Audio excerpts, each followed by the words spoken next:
An ugly end to the preseason for the Bengals. Mike Petraglia inside Paycor Stadium. Here on Saturday afternoon, the Bengals fall to the Indianapolis Colts by a score of 41-14. It was ugly pretty much everywhere you looked on the field here inside Paycor this afternoon. Bengals couldn't get anything going offensively. Their defense was pushed around again at the line of scrimmage. But again, these are second and third teamers, many of whom will not make it through cutdown day Tuesday at 4 p.m. So keep that in mind. But again, for a guy like Desmond Ridder trying to put something on film, it was an ugly day. 8 for 20, 75 yards, and he threw a pick six of 35 yards in the first half. He stumbled coming out of the pocket, and then he forced the ball down the field, and the pass was intended for Jermaine Burton, but he didn't see the safety step up, pick off the ball, and run it the other way for 6 points. That put the Colts up 10-0 at that point.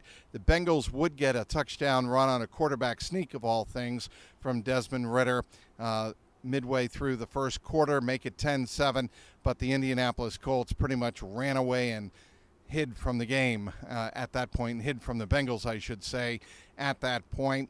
In this game, a couple of injuries to bring you up to date on that may or may not impact what the Bengals do on Tuesday afternoon leading up to the 4 p.m. cut-down deadline. Jermaine Burton returning a punt early in the second quarter appeared to re-aggravate a knee injury. He limped off to the sideline. He was seen by medical staff and trainers. He did not return to the game. He also got a few looks, as I mentioned, early in the first quarter and throughout the first half at wide receiver.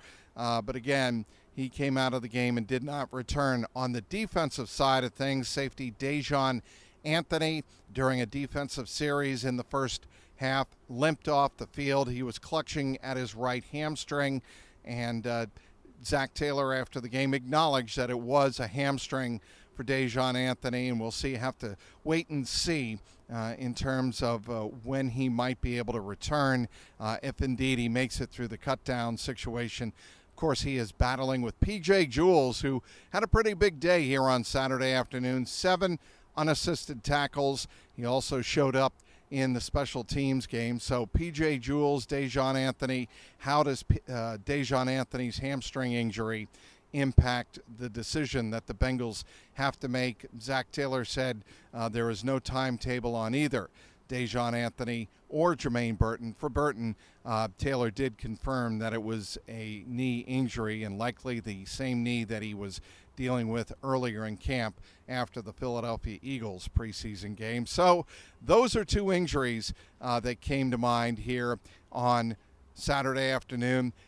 Defensive tackle, it was interesting to note that both McKinley Jackson and Howard Cross III were both playing into the third quarter in this game, and Zach Taylor after the game said he just wanted to see more from both of those players, get more on tape and see how they look. But obviously he's not going to comment on who looked better or what the odds are for either player making the 53-man roster on Tuesday. What about Mitchell Tinsley? Why didn't Mitchell Tinsley get in this game? Well, Zach Taylor said after the contest that they've seen enough from Mitchell Tinsley, and that is pretty much an indicator Mitchell Tinsley can count himself pretty much safely on the 53-man roster come Tuesday afternoon. After the game, Desmond Ridder said of his 8 for 20 performance for 75 yards in the pick six, I've got to do better. Obviously, I think I could have done better, but it is what I put on tape. I would love to stay with the organization, but they've got to make their decision based on the snaps that I put on tape and the performance I put out there here this afternoon inside Paycor Stadium. It was not what Desmond Ridder was looking for, but he has to live with it. Certainly the Bengals like him. They like his approach to the game, but today, not one of his better efforts. How about Muma Jongmeta, I should say, the linebacker battling with the likes of Shaka Hayward, who was a game captain here this afternoon, and Joe Giles Harris, who also played significant snaps here this afternoon.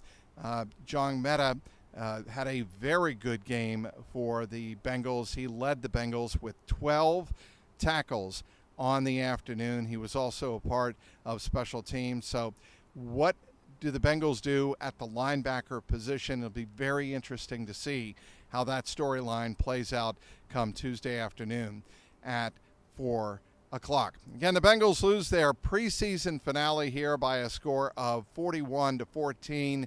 They fail in their bid at a first preseason winning record since 2018. They fall to 1-2 on the preseason. The next game they play will be the season opener in Cleveland on September 7th. Of course, the next big milestone before then will be NFL cut-down roster deadline day on Tuesday at 4 p.m. Eastern. We'll have you covered on the X at Trags, Trags. All of the post-game reaction is up there and the analysis at CLNS Cincy with a Y.com. And be sure to check out all the locker room reaction from Evan McPherson and Desmond Ridder and the post-game press conference takeaways from Zach Taylor. All of that is up on youtube.com/@JungleRoarPod. The final again, the Colts 41, the Bengals 14. Inside Paycor Stadium, Mike Petraglia, CLNS Media.